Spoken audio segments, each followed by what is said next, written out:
Maintenant du Sofagate, vous vous souvenez sans doute de cet incident protocolaire en Turquie le 6 avril dernier, un incident qui avait placé la présidente de la Commission européenne, Ursula von der Leyen, en très mauvaise posture, et tout cela sous les yeux de Charles Michel, le président du Conseil européen, qui s'est vu reprocher son inaction. Bonjour Paul Germain, vous êtes avec nous à Bruxelles. Pour la première fois depuis cet épisode, les deux dirigeants se sont retrouvés en chair et en os hier soir. Alors Paul, comment se sont déroulées ces retrouvailles ?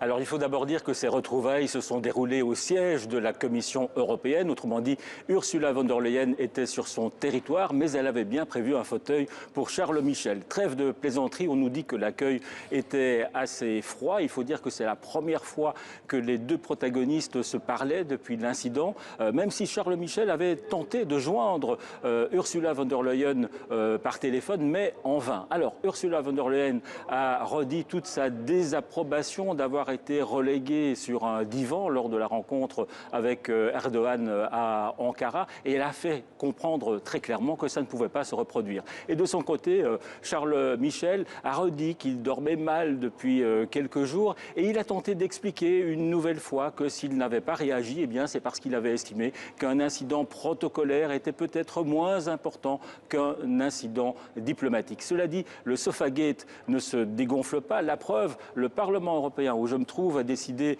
de convoquer cet après-midi Charles Michel et Ursula von der Leyen pour qu'ils s'expliquent. Les députés européens estiment que cela donne une image lamentable de l'Union européenne et de sa politique étrangère. Et beaucoup de députés regrettent en fait, surtout principalement, que le Sofagate ait fait passer au second plan le fond du problème, le véritable dossier qui est celui des relations entre l'Union européenne et la Turquie. Des relations qui se sont encore un petit peu compliquées ces derniers jours après la déclaration de Mario Draghi, le Premier ministre italien, qui a traité Erdogan de dictateur.